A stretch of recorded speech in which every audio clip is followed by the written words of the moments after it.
Right, welcome to this special edition of your Borough Briggs Beat podcast to kick off the 2025-26 season. We've got special guests today, Alan Murray, the chairman, and Allan Hale, the first team men's manager in the boardroom here at Borough Briggs. This is a first, but hopefully we'll do more of these going forward. I did try, this is a wee aside and frivolous note, try and get another guest in tonight because I knew there was somebody special in the area this week, and I thought I would try him, but a wee bit too busy playing the wee white ball game. But he did send a message and he says, I've heard a lot of good things about what the guys are doing at Elgin City, my friend Al Murray and Al Hale, and he said, go make Elgin great again. So it's a mega journey for you and it's a mega journey for the Donald, but couldn't be here in person. So we've got the chairman and the gaffer. First video podcast from the club. Serious business. We're 1 year, the club is 1 year into a 5-year project. How does the report card read right now? I'll start with you, Alan. Okay. Good evening, Christopher. Yes. Yeah, I mean, from a club perspective, we'll obviously talk jointly about the team performance and the club's performance. It's a two-pronged business plan. Obviously, it's all hooked back into all our efforts back into success on the pitch, which then breeds success for us as a club and as a business. But yeah, I would say if it's a report card, we'd be pleased with our progress. Obviously, you know, Elgin City is a fair old juggernaut to turn around in terms of, you know, the field of play and in the boardroom, if you like. But yeah, I think from everybody can see coming every Saturday the improvement on the pitch from Alan, Steph and the lads. What I guess I don't see is what's going on behind the scenes. There's an awful lot that I can't talk about, obviously, in terms of the business, but what I can say is that we would certainly be on programme, if you like. We'll talk about finances and bits and pieces later on, but ultimately the performance of the finances determines the performance of the business, which allows us to invest in the squad, you know. So in terms of finances, I think the business should be sitting in the hands of our auditors at the moment, but the business should be profitable for the first time in an awful long time, which is a significant improvement on the past. And that's not always the case for a football club. It's hard to make a profit at football. Yeah, absolutely, especially a business that, you know, isn't generally funded by individuals, you know. It's the famous word I already use. Allan Hale will be smirking here before I even look at him. We have to have a sustainable business and a sustainable football club. I keep battering on about that word, but when you're set up and your club and your business is set up the way we are, it's vitally important that we live within our means, you know. But equally, all our energies has to go in investment in our squad. If he had £1 for every time you said sustainable business model, he could probably have bought a new player by now. I would imagine maybe 2. So we've got that up it's framed in our dressing room. Is it? Right. Yeah, it's sustainable. Sustainable. That's but I mean, all joking aside, But yeah, on a serious note, it is year one. What I did say in the previous interviews, that until we had a full calendar year and a trading year and a full season, you can't really, you've nothing really to measure against. We've increased our reporting systems to a point where we've got visibility on all aspects of the club and the business. And really, after year 2, we can then compare with year 1 and so on and so forth. Yeah. But yeah, in terms of getting the business on track and getting the finances on track, we're pleased. And again, all joking to say, you're on board with that as well. You understand from your own business background the need to make the football club sustainable as well as successful at the same time. 100%. And I think the key thing is that me and the chairman and the board were very much aligned.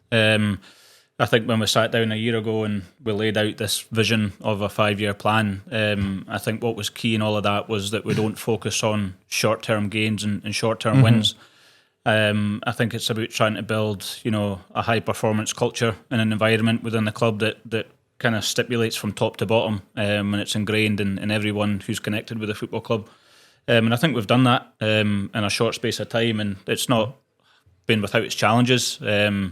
I think when you're trying to, you know, take a club from where it was to the direction that we're trying to take it in, that you're going to face adversity and you're going to come up against challenges. And I think what's important that when you do that, and we will at times this season again, is that we stick together, you know, we focus on the long-term plan and the bigger picture, and we don't allow those short-term adversity to, cloud our decision making in terms of the direction that we're going. So, for me, I think the biggest step from my perspective was, changing the mentality, and by that I mean getting everyone, believing that there's a plan, there's a direction. The direction's hopefully going to be in a positive trajectory, and it's having everyone believing that. And I think when you see the environment around the club now, from top to bottom, it's changed days from what it was this time 18 months ago. So, yeah, I think the chairman and the board deserve a lot of credit, and obviously the players deserve a lot of credit as well for what they've put in over that period as well.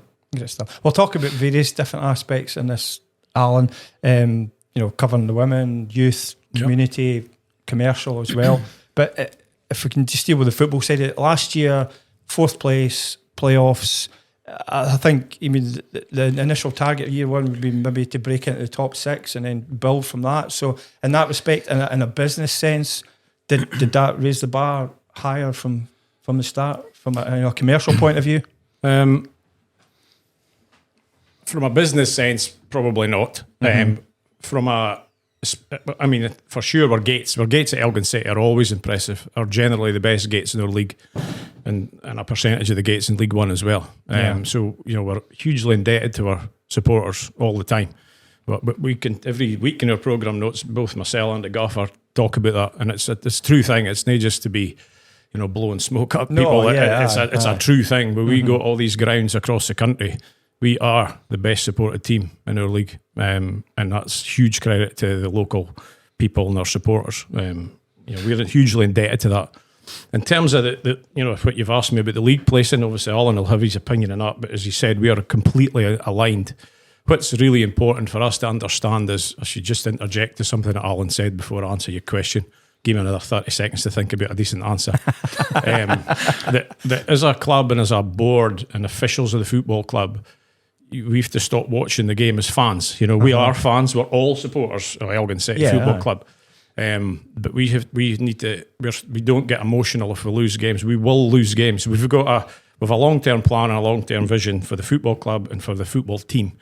So, we've got adversity. We've come off a bat. You're interviewing us in the back of a horrendous result on Saturday. But there's lots of reasons for that. But equally, we don't get emotional about these things. No.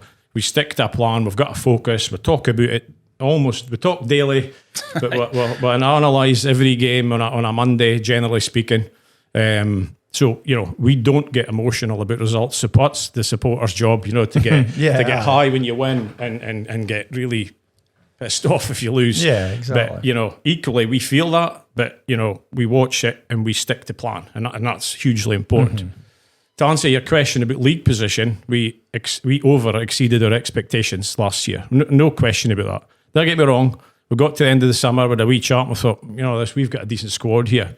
We could do some things here, but there's so much, that can go wrong, injuries, etc., a bit of luck here and there. But yeah, for sure, come the end of the season, being in the playoffs all season, I think, is an important thing. We've been in the playoffs 3 times before. Yes, we have. Yeah. We've finished second in the league before in 2015. So it's not the first time we've done it. No. But you're never out of the top in 4. 25 years, it's only the 4th time, so it's not easy. It's such a competitive league. Every year there's new clubs come in. Every year, I would say smaller clubs with less infrastructure and less history, but often with more money. So we've always got that to contend with. We can never tell who's going to be our league year after year. It's new challenges every year, different challenges every year.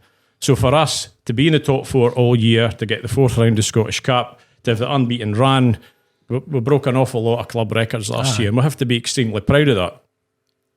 On the flip side, it raises the bar in terms of expectation. There is no question of that, but we have to embrace that. We'd much rather feel a bit of pressure, positive pressure to win and be successful than be looking over our shoulder at Club 42 that we did for the previous 2-3 seasons before last. So, we have to embrace that. We're positive about that.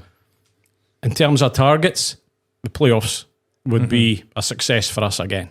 Our supporters will look at that and go, you should be striving to win the league. Of course, we strive to win the league every season.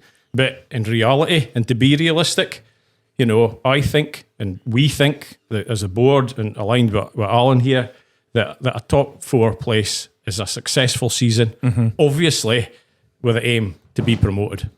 When and where that might happen, we could have a 5-year plan, a 10-year plan, a 10-minute plan. But as I say, there's so many different factors come into play every season that challenge you. But we're confident at one point, you know, the holy grail of promotion will happen. Yeah.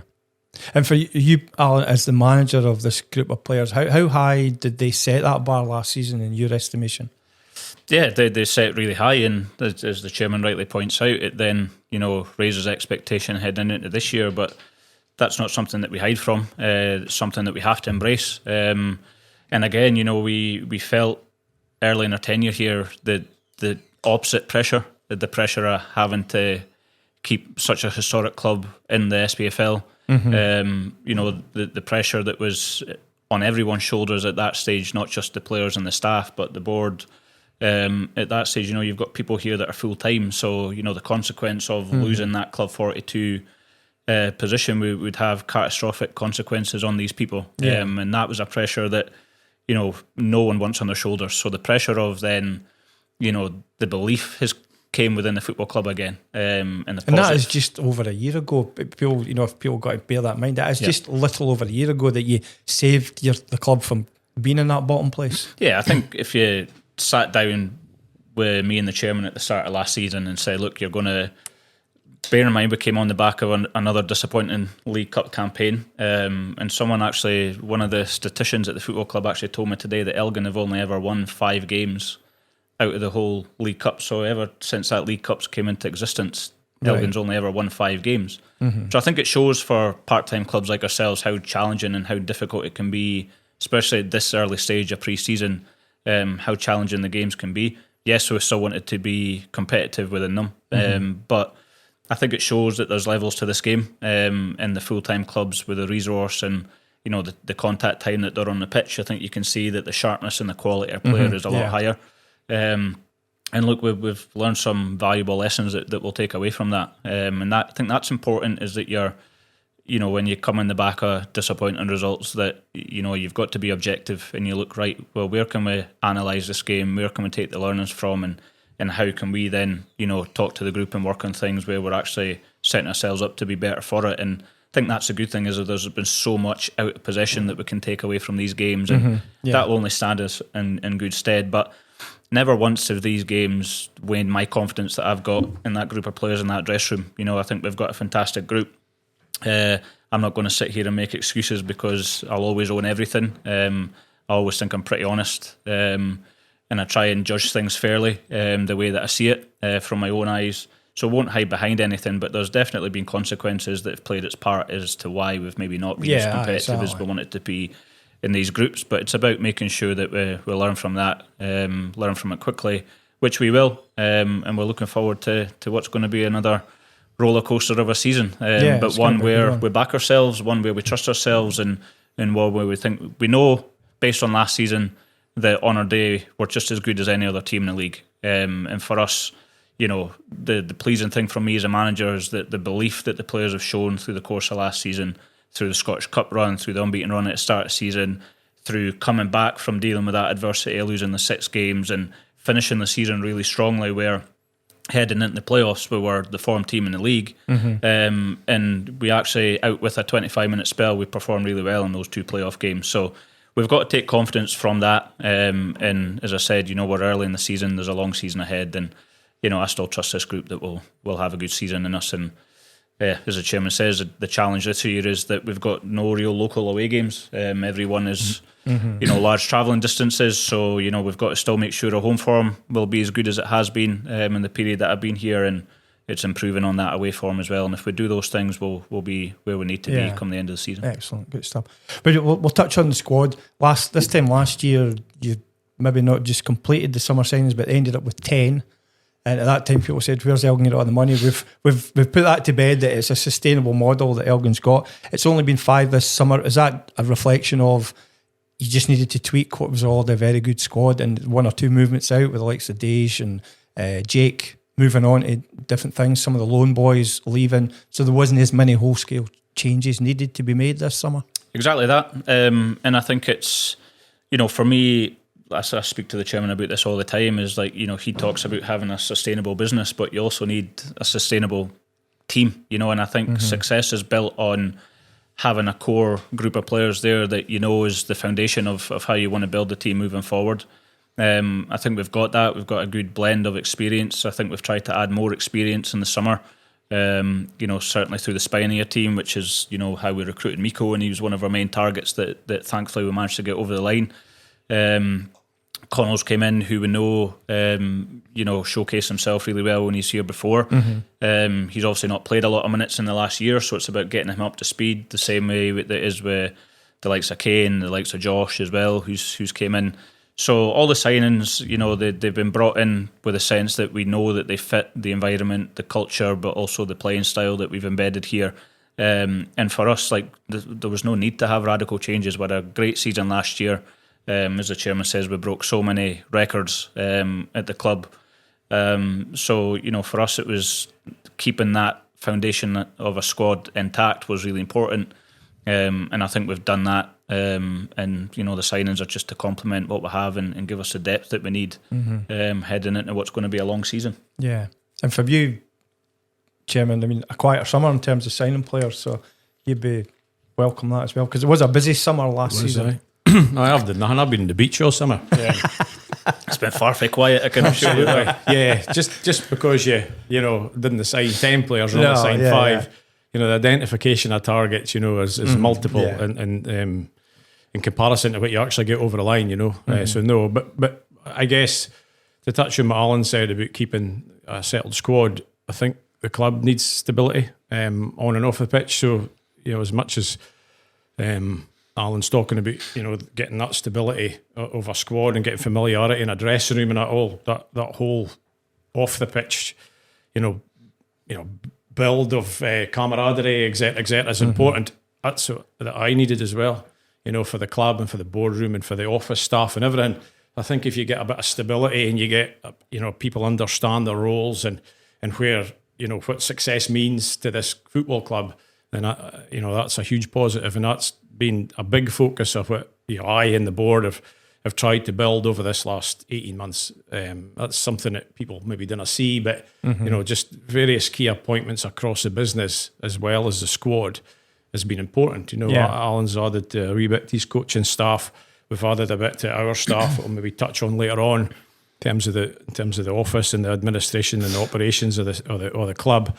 And we've done a lot of stuff, as you say, we've maybe only signed 5 players this time, but we've done a lot of stuff for the football department. We've worked on, improving the tools for Allan and the team. We've got the new all singing, all dancing camera. We've appointed, that helps our analysis. It gives the boys a live feed during the game, which is important to be clipped up and look at the analytics of the game. We've appointed an analyst. We've upgraded the GPS stuff, so there's been a lot of work going on to support the football department, if you like, so there's been plenty to do, and plenty of time spent. That's kind of stuff that fans didn't see and didn't appreciate, and all joking aside again, that 5 signings, but there's a lot goes into each and every signing. 100%, yeah, everyone's different, everyone's bespoke, everyone's got an agent. No, I think we're pleased. We're pleased so far. There might, you never know. There might be a wee bit of business more to do. We'll see. That's the chairman saying that, Allan. You didn't even ask for a player there. That's the chairman offering. What I said is you'll never know.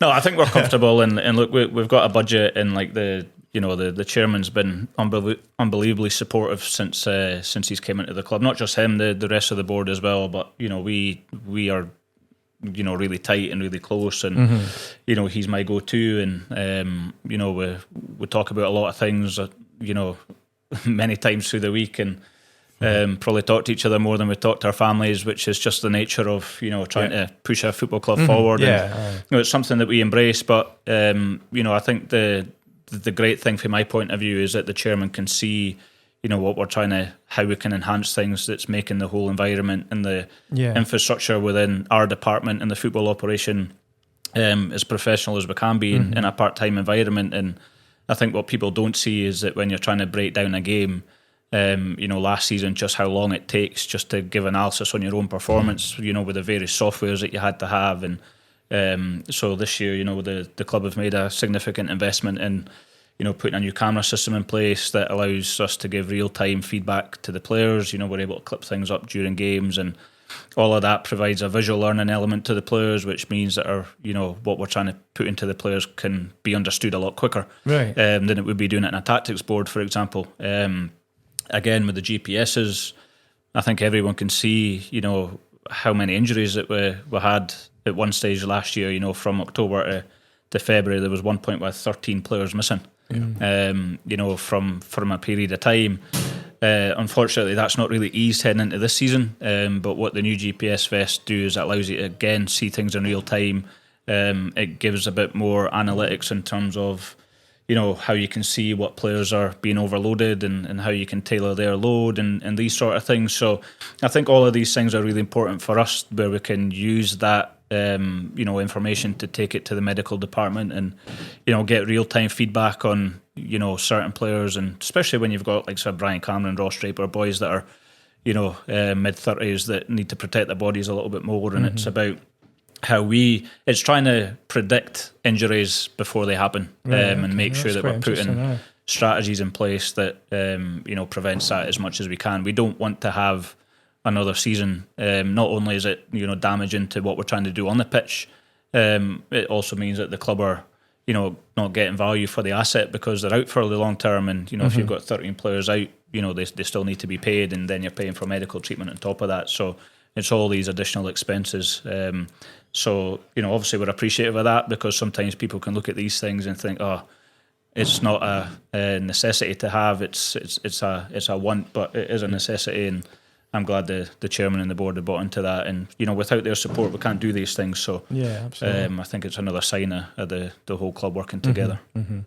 I wanted to kind of touch on that. You've mentioned it both yourselves, Clay, and you said there about a sounding board, and you talk a lot as well. The relationship between the two of you, because it's quite often, cliche that's said at clubs that the most important relationship between the chairman and the manager. I mean, you weren't even on the board when Allan and Steph were appointed, so how quickly did the relationship between you develop when you were appointed chairman? Fairly quickly. Very quickly. So you really had to hit the ground running in that sense? Oh, we did, yeah, because I joined in March, really, and Allan had been here for 3 months, was it? December? Yeah, December. Yeah, he came in December. So we had a meeting. I think I was appointed on let's say the Monday, and we had a meeting on the Tuesday night, the first night of training, with a long chat. And had you met each other before then? Were you aware of Allan? No. But obviously aware of each other, I think. Obviously through his time at Dufton and things like that, he was something I was obviously aware of, and vice versa from Allan's side. But no, I think for me, like, that's been the real strength, is it? I think behind the scenes is the relationship that me and the chairman have. I think it's, he's touched on it already, but I think it's when you go through those moments of adversity, it's no one panics. I think we have confidence in our plan. Yeah. We have confidence on, we know what the plan is year to year, and we know what steps we need to take, within that calendar year to move the club forward and keep pushing. And I think every football club goes through stages of adversity throughout a football season, and I think for us it's about, we had setbacks last season, we've had setbacks early at this stage of the season, we'll have setbacks, I'm sure, when the league season starts, such as the nature of League 2 and the 10-team league and how competitive it will be this year, but we don't ever deviate from plan. And I think we're both a good sounding board for each other. And for sure. Yeah, for me, look, he's integral to me. I think it would be a lot more challenging, I think, if the chairman wasn't here. I trust him immensely. I think all the support that he's given, not just on the football side, but just away from the football as well, and at times it's been needed with stuff that goes on in your personal life.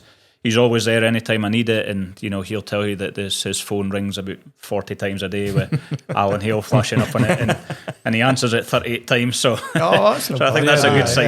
Yeah, do you? And does it help that Allan he's steeped in football? He played juniors and he's managed. He's been a chair, so he's come up through the ranks, if you like, in terms of his football knowledge and his football sense and that. Yeah, it definitely helps. and we have so much conversations, not just about the football, as I said. Like we're talking about trying to improve the whole club, and the 5-year plan doesn't just include what we're trying to do on the pitch. There's various things that the chairman and the board are trying to do off the pitch that he's kind enough to come to me and ask for my feedback on those things, and I think that's just a sign of how well we're working together. And I think for me, the chairman and the manager is by far always the strongest relationship. It has to be the strongest relationship within any football club, because I think if we're aligned and our messaging is the same, then the messaging within the rest of the football club, whether it's anyone who's a volunteer, who's a full-time member, who's a board member, a committee member, a sponsor, a supporter, a player, support staff, they're all aligned to that same messaging. And I think that's been key, and I think that's the one thing that I think is working well within the football club is we're completely aligned in terms of what we do. The one thing I love about the chairman is he's very honest, and I like to think I'm very honest in return, and I think that's the good thing about it, is that we're able to have those honest conversations with each other at times when it's needed, and we understand the reason for that is because we both have the best interests of the football club at heart. I think we're both strategic thinkers in terms of how we operate day to day, and we're able to have these conversations knowing that the reason why we're having them is because it's trying to move the club forward and do what's right for the football club. And I think from my side, I kind speak highly enough of him and the board, and it's a massive reason as to why we're so committed to the project. And with your communication, Alan, or Chairman, sorry, because you're both Alan, maybe we should call you Chairman and Gaffer. You should call me Chairman. I know there's only one hell of a difference, but and I have pointed that out before to Alan, but anyway. Is your channels of communication the same, win, lose or draw? Does it follow the same pattern? I mean, albeit there things will happen out with games that you need to discuss, but I mean, are you on the phone? You mentioned I think you're on the phone daily, sometimes several times, depending on what you have to discuss. Yeah, absolutely. I think going back from my perspective, the first time we met, I think it was clear from minute one that we're both all in. And everything I take on, and I think I can speak for the Gaffer as well, is we're both all in. Which, to be perfectly honest, was holding me back taking the job in the first place, because I knew this would happen. But, we discovered very quickly that we're both all in. We're both pretty intense operators, and we both want success, you know. And I think when the alignment came very early on with that, we didn't know each other particularly well, didn't know each other at all, really, on a personal level. But we knew after our first meeting, I think it's fair to say, that we were going to get on okay, we were going to do well. And I think, as you said earlier on, that is vitally important to move forward successfully with. In terms of, as our relationships progressed, as Alan says, we talk an awful lot, and that's fine. It's now I don't look at my phone and go, oh, that's Allan Hale again. I just go, oh, that's Allan Hale again. There's Sunday need us, I'm sure. But equally, I'll pick up the phone to you plenty of times. It's a constant thing, and it has to be. It's a part-time football club, but it's a full-time business. It just so happens that we've got other day jobs, but equally, most of the time you wouldn't think it. It's part-time in name only. I mean, it's full-time essentially. Correct. It's a full-time commitment. There's absolutely no question about that. But that's fine. When you're kind of driven, and you're driven to success, whatever that success looks like, it's important that you're all in. Because if you're not all in, you'll get nothing back. That's that old adage, isn't it? If you put nothing in, you'll get nothing back, and you do deserve it. We've got a very good working relationship, and I would like to think we've got a good personal relationship as well. As he said, we kind of analyse things generally on a Monday. We'll talk about the game.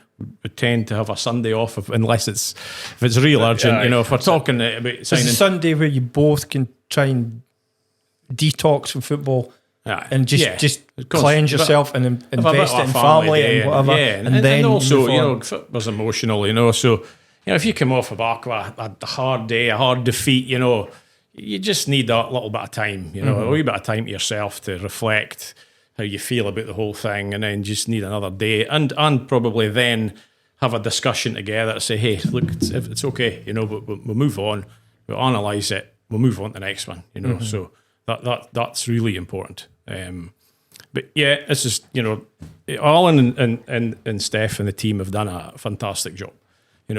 Equally, you talked about me kind of having I've got a football knowledge. I'm never at the level of these guys, but I understand the game. Yeah. I've been in the dressing room, I've been in the coach's office, I've been at other clubs, I've chaired other clubs, so I haven't just done it here. I think that's pretty important, and neither is he. So I think that's important, and obviously, which is equally important, is that I'm a businessman, but Allan understands business as well, and a very senior role in his work life. So that equally helps, because that means that I can appreciate everything he says to me from a football perspective, and equally he can appreciate what I'm saying from a business perspective. So that works. Other times, so you've had to have difficult conversations with each other, but because 100%. you've got that trust and friendship, you can say things that need to be said, and nobody's going to take them personally. In that sense, Yeah, once we get over it and sulk for a few days, we're absolutely fine. But yeah, I'm 100%. Yes, Totally we've had difficult conversations, and we'll continue to have those. His job is to drive as hard as he can for the best he can get for his squad, and I'm fully aware of that. And I will, and equally with an absolute understanding of protecting the club. You know that. Yeah, 100%. But my job, as I've said earlier on, is to work as hard as we possibly can as a business to support that football operation. And over here, 100% protecting Elgin City Football Club. That will never be compromised in my mind. It can't be compromised. The landscape of Scottish football, particularly at our lower level, is in perilous condition. And we just simply won't go there. Whilst I'm sitting here, and our board are totally in agreement with this. Nobody will take unnecessary risks. You have to take risks because, as I say, it's such an unpredictable business that you're in. Yeah.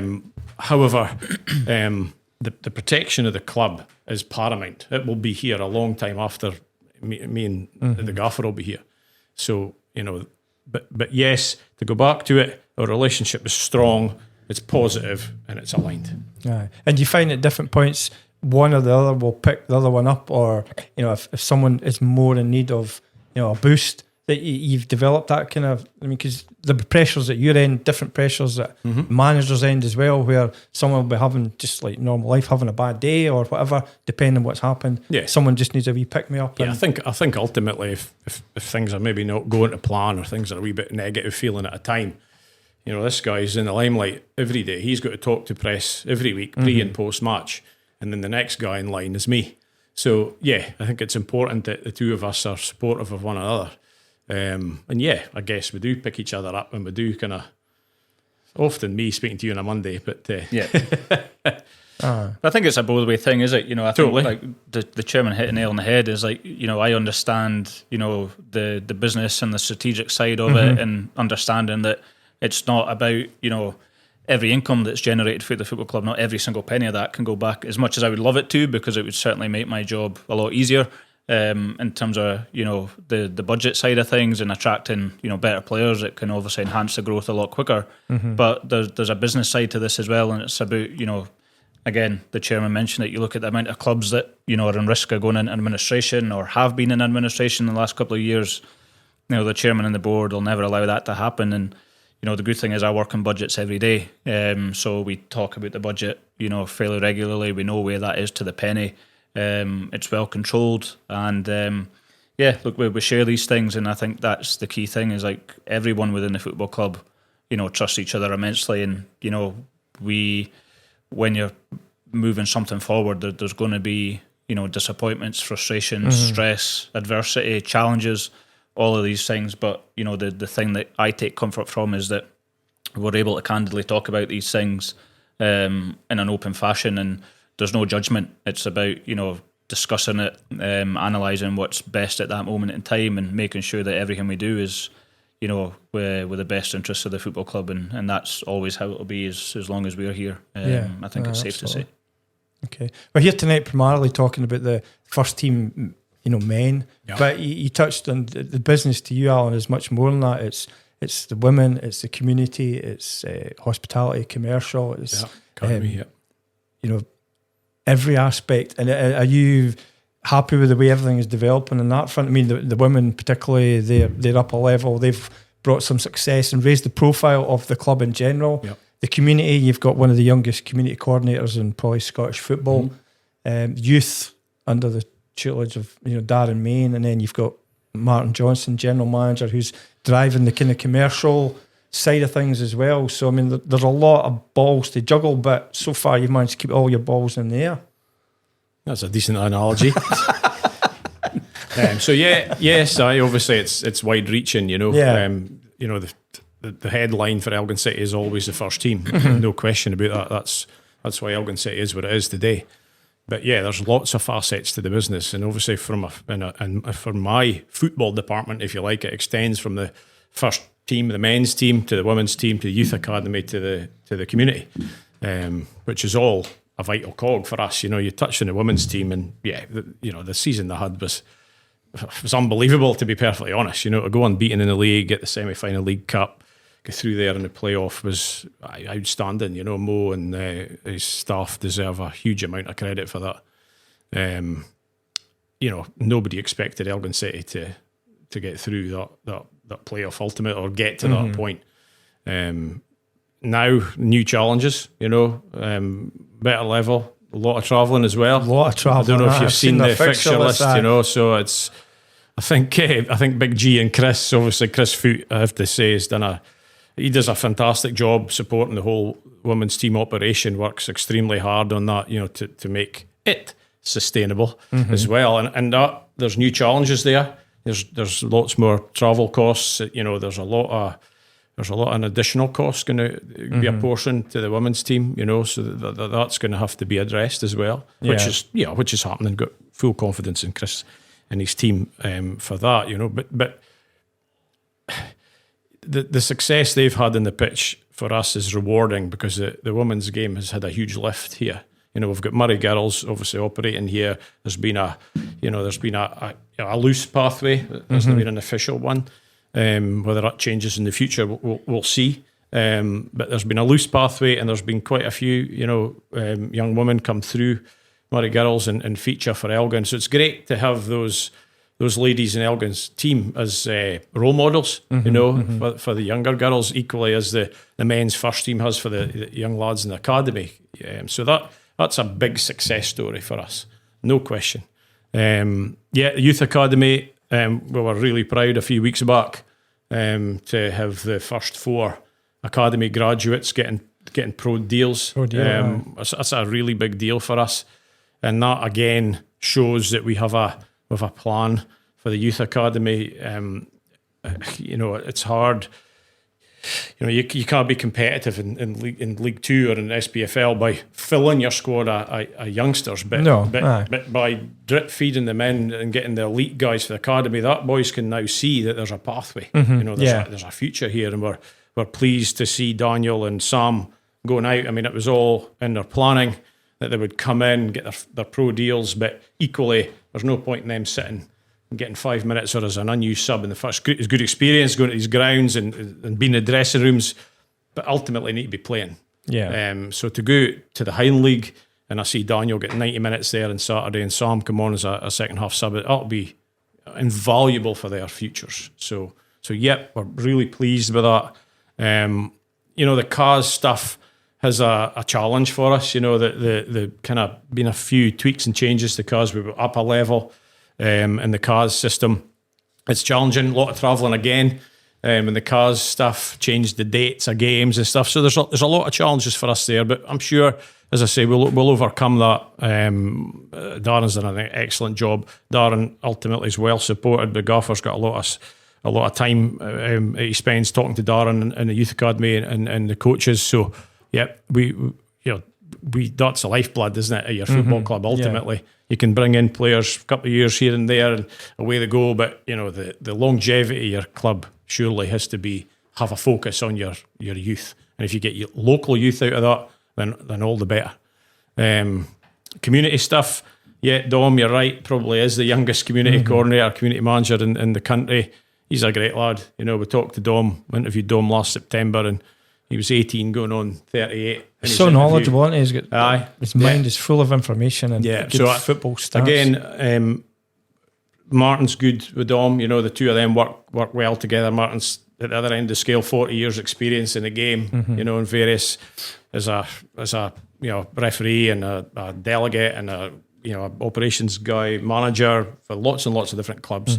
So having the two of them working together is a great thing for Dom. He's got lots of positive ideas, and there's lots that we can do with the community stuff, and lots of improvements and we can make. So it's wide ranging. To answer your question, we cover it at our board meetings every month. Everybody's got their section, and we try and give them due time. You know, The board meeting still is longer. So we've started earlier. There's one this week, actually. Is that right? I think I'll just stay here. It's Thursday night. You should have brought your bed sleeping in. bag in the corner. But hey, I didn't mind that. You know, there's been a bit of laughing and joking about the time they take. But hey, as we said, we're all in.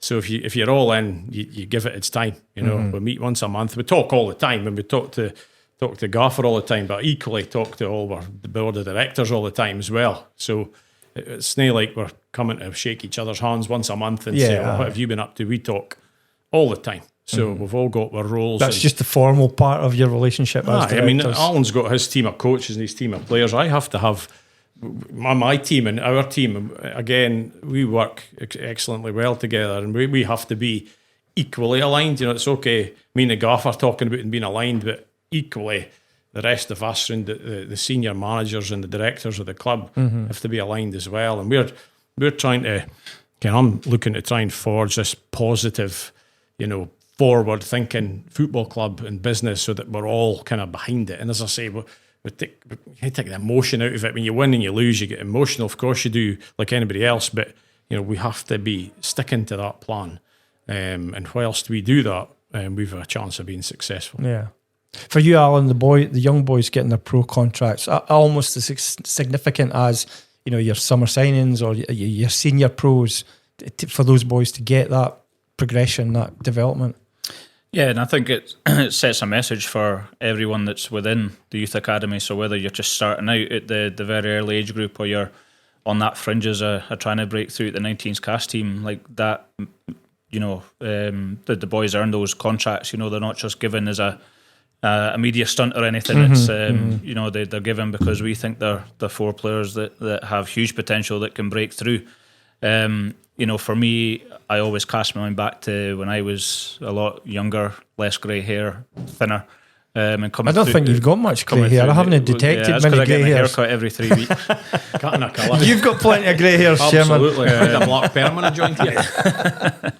But no, I think like I always cast mine back to when I was 15. In order to make a breakthrough anywhere in the game, you know, it doesn't matter what level it is, you need someone to put trust in you and give you faith and give you the confidence that you can go out there and showcase yourself. And look, we've had these boys in training for a prolonged period of time now, and the progress in the players within that time has been there for everyone to see by training with the first team every day, you know, gaining experience in the game about the tactical side and the learnings they've made from that. But I think it's also, you know, it should serve as a reminder to the coaches as well, that, you know, we're fully committed to having a pathway here where we can integrate our own players through. And, you know, look, the exciting thing for me is that there's alignment within the whole football club, and everyone's in it together, you know, from the men's team to the women's team who've been fantastic. And, you know, it's great to see how many of the women's team come and support the first team, the men's first team on a Saturday. And, you know, we try our best to replicate that on a Sunday, although it's a bit more difficult where the first team squad's based geographically and those things, but we all support each other. From the youth side, you know, we work really closely with Darren, and I think what's important is that we're putting an infrastructure and a foundation in place within the youth academy that everything that they do is aligned to what we do within the first team. And that way, I think it's offering that learnings at a younger age, so when they do get the opportunity to come into the first team, that it's not new to them and it's not, you know, they don't get the shock factor in terms of the intensity, the knowledge, the detail, all of that sort of thing. But I think it's also credit to the coaches that have worked with these players before me and the chairman's time at the club as well. And I think it's just reward for, you know, what the academy is there for. And if you don't, what's the point of having a youth academy if you're not going to commit yourself to developing young players?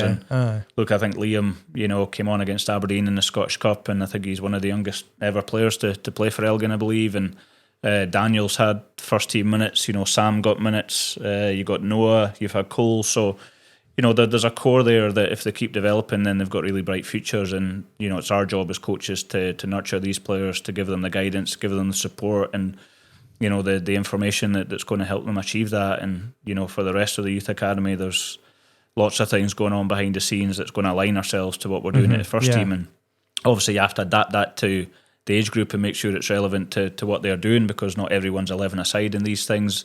But it's also putting things in place that supports the coaches, and making sure that the coaches are getting the support to progress through their coaching badges, or doing service days where we can pass on our knowledge and our experience, that can just align ourselves. So yeah, lots of great things going on at a football club, and I think that's what's really exciting for me, is that for me, although I'll be judged on first team results and first team performances, I try and have an impact, at all facets of the club, because I want to see progress, and whatever happens here, hopefully we can have the success that we're all striving for.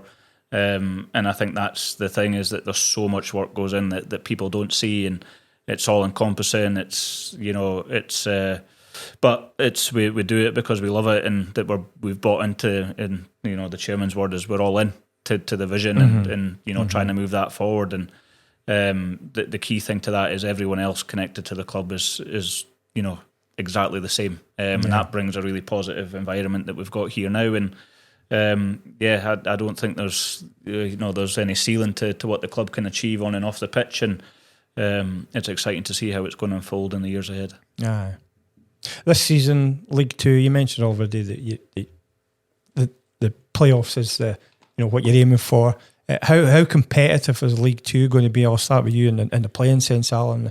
It's no all the teams that are in it, Annan dropping down, Dumbarton dropping down, East Kilbride coming up, and the other teams that were there last season, they're all still going to be strong, and they'll think they've strengthened as well. So how tough is it going to be this season again? Yeah, it's going to be very tough, but we need to embrace that, and not. The only thing that I say this all the time is that we can only control the controllables, and that's a key saying that I say, internally within the football club all the time, is every other club has their own ambitions, their own objectives. They've made their own signings and this, that, and the next thing.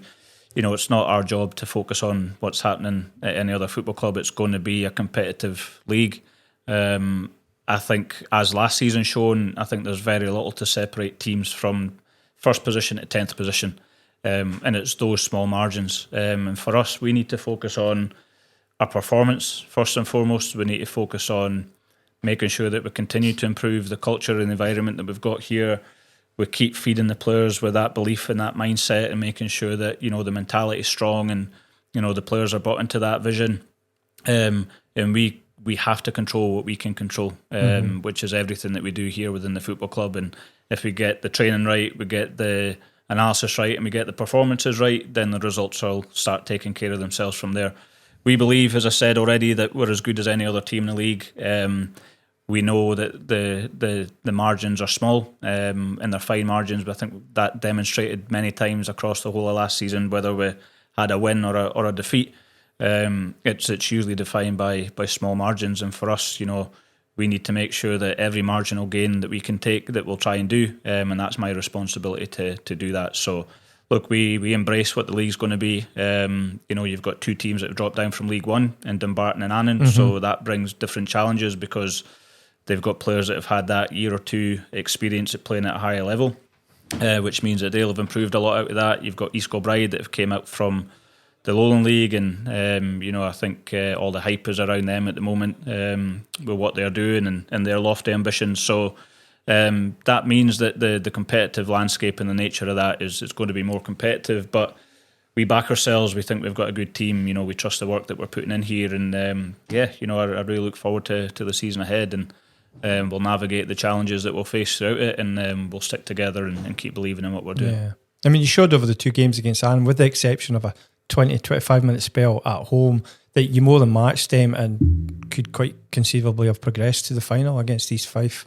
Yeah, I think, look, I'll be honest, I think there's a tinge of disappointment that we never won the league last year. I think from where we were at Christmas time, being top of league, The fact that we had a great record against Peterhead and East Fife, who ultimately both got promotion. So I think that alone tells you that on our day, we're a very good side. We know that this is a really difficult venue for teams to come to.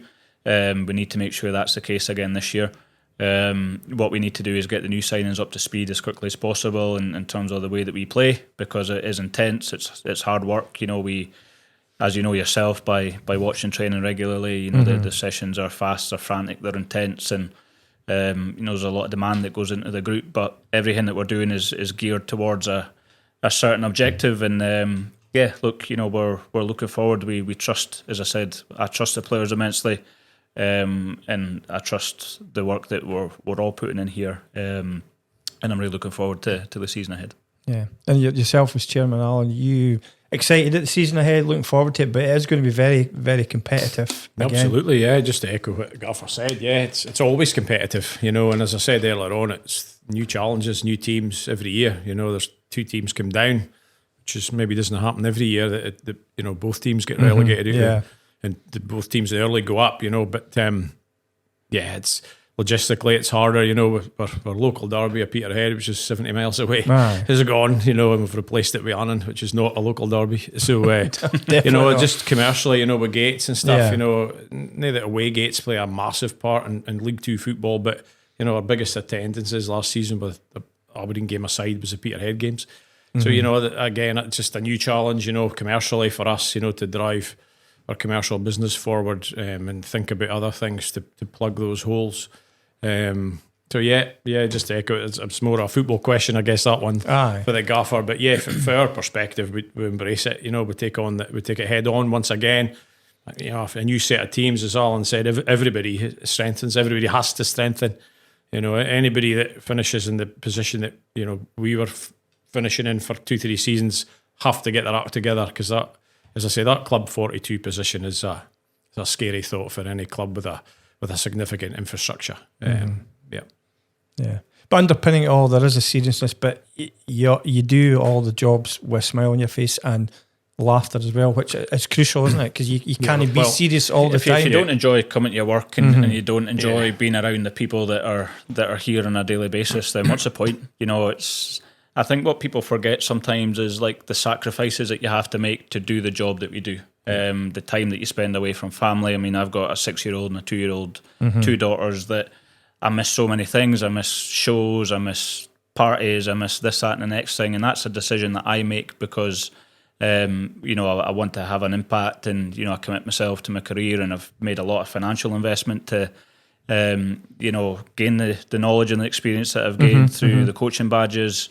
But I think when you're involved in something like this, you have to be all in and you have to commit yourself to it, because if you don't, and you don't enjoy being around the people that you work with, then what's the point of doing what we do and spend the time away from family that we do? And even when you're at home, you're not really at home, because you're on the phone, you're on the laptop, so you're still not giving the family the time that you need. So, I'm thankful that my wife that's all she knows really with me. I've been with my wife since I was at school, so I played for Fraserburgh, and then I got into management at 24. So thankfully it's all she knows, and she's very supportive of,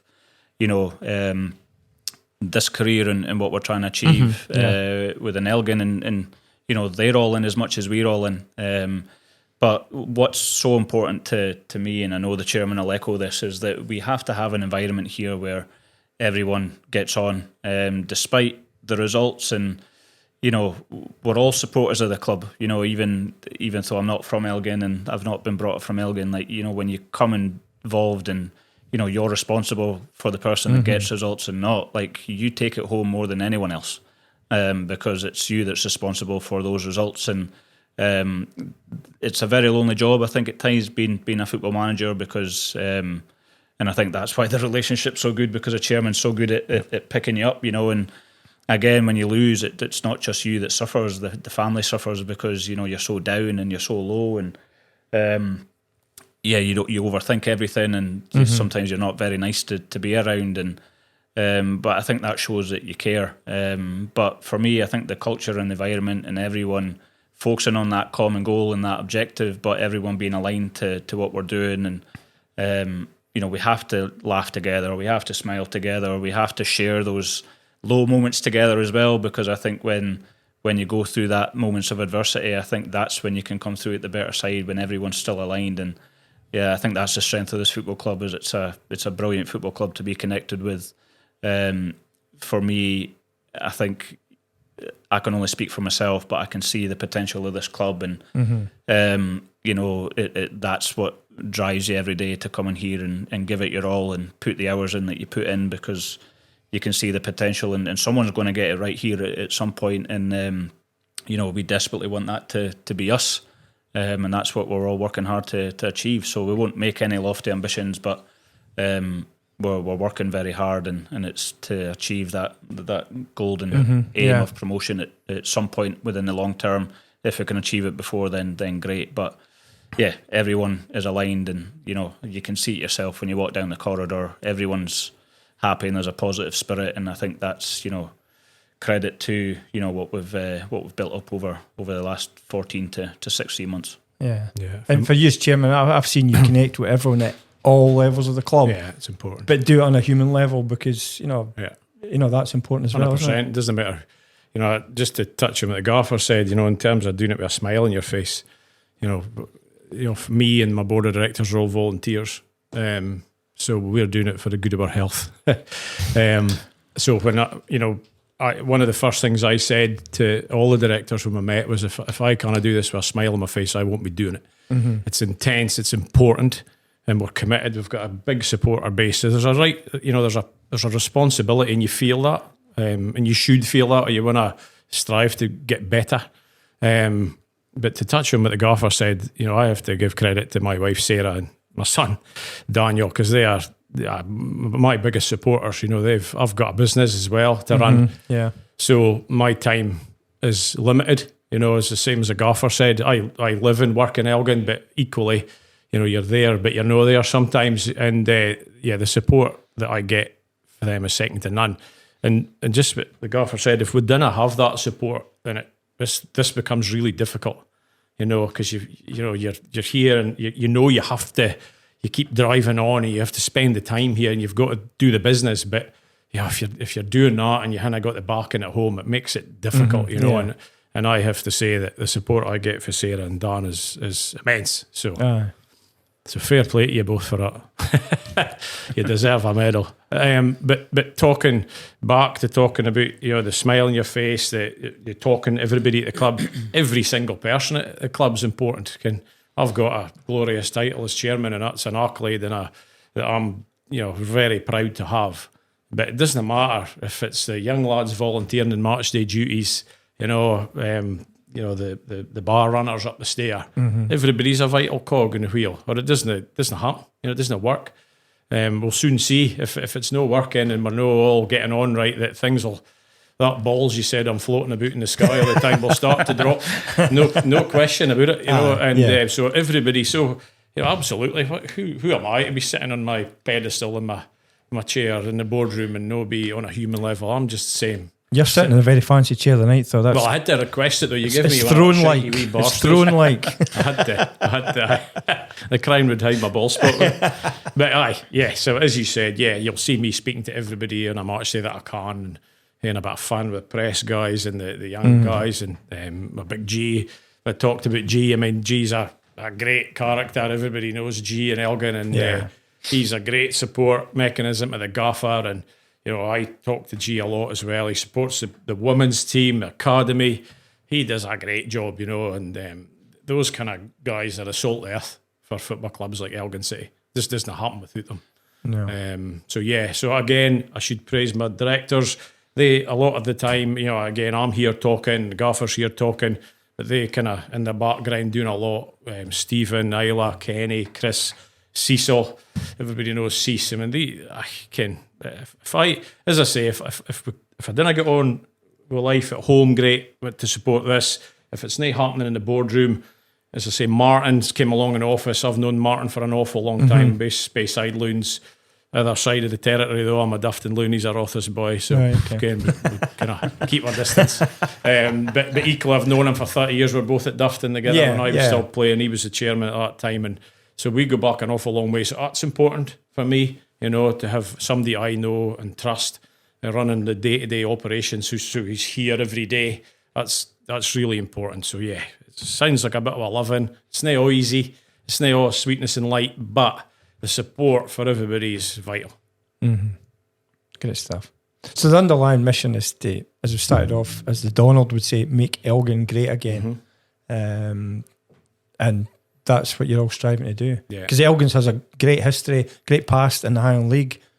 He as yet hasn't done it in the SPFL in terms of achievement, but that is the ultimate goal. 100%, yeah. You're looking for a big answer to that? No, I wasn't. I'll just say you're right. And I want to ask you, I mean, it's a 5-year plan, where you see yourself in 5 years, 10 years, because that's almost impossible to answer, but promotion does obviously clearly feature in that. Absolutely. Going up the rungs. Look, a plan is what it is. It's just a plan. There's no guarantees. There's so many variables that may impact the ability to do that plan within the timeline. There could be various things that happen that could set that back a year, but equally there could be, like what we almost done last year, there might be an occasion where we accelerate that. So I think for us, look, we know what we want. Everyone's working really hard to achieve that. And what we are is we're just all honest, hard-working people. There's no ego behind us. We just want to do what's right for Elgin City Football Club, and that's what we're working hard to achieve. And if we do it soon, great. But even if it fails, we can walk away knowing that we've left it all out there, and that's all you can ever do in life. Not just within a football club, but within your day-to-day life. And I treat my working career the same, and I do the same with my family. So look, I'm really enjoying being here and playing a small part in trying to help this football club move forward. And all I can say is that we will leave no stone unturned, and we will work relentlessly the same way that we are. Which often to the detriment of your health, because it's stressful and all of that, but it's you do it because you buy into that vision, and let's just keep riding the wave, and we'll see what happens. In terms of that vision and that plan, just to touch a little bit on it, as I said to you earlier on, I can't divulge the contents, but it is big pillars, 4 or 5 pillars to the plan. Obviously the football department, be it the men's, the women's, the academy, the community, is all in there. Infrastructure, Borough Briggs is an old stadium. It's an excellent facility. It remains an excellent facility, but it's an old, excellent facility. So, concentration on how do we improve the infrastructure of Borough Briggs in a measured, progressive way. So, I hope that we'll have a significant announcement fairly soon. Fulham had a director who was a builder to trade. Why didn't they get a job? It's too dear. No, and serious note, we will have an announcement hopefully pretty soon on a significant infrastructure improvement that will come along at Borough Briggs. As I say, that in terms of the corporate governance, how the business is set up, the Elgin City is set up in a certain way by way of private shareholders. We need to look at the best way moving forward, how the corporate governance at Elgin City can be as progressive as possible. So there's the makeup of the business. There's a football department. There's an infrastructure. So there's lots of headers, if you like, of the business plan. As I say, Allan said, it is a plan, so it will move, and it'll have to be managed, and it'll have to be regularly assessed and targeted. But it's to be as realistic as possible. There's no point saying, if a football department will be in the Premier League in 3 years, that's nuts. You're never going to achieve that. So, all our targets have to be measured. They're measured to the point of where us as a sitting board of directors feel is realistic and achievable, but also pushes us. You can't just sit here and rest in your laurels, or it'll just melt away. So in our time, as the gaffer said, hopefully we can achieve everything we want to achieve in our time at the football club. But if we don't, what we're trying to do is create a solid base and a progressive base, and when the time comes for me and anybody else on the club to hand it over to someone else, then hopefully we're handing over something better than we picked up. Yeah, absolutely. Well said. Well said. I don't think you can trump that. Well said. Oh, you threw in a Donald again. Threw in a Donald Trump analogy there. Yeah, you got to get it in. The man's still here. I don't think he's taken off yet, but right. I think that brings us to the end. So I'd just like to thank Alan Murray, the chairman, with 1 L. Allan Hale, the first team manager, with 2 L's. Thanks for your time. It's been really insightful. It's been really positive, and we'll look forward to the start of the season on Saturday. And let's go from here with Elgin City. No worries. Excellent. Thanks, guys. Thanks, Chris. Appreciate it. Cheers.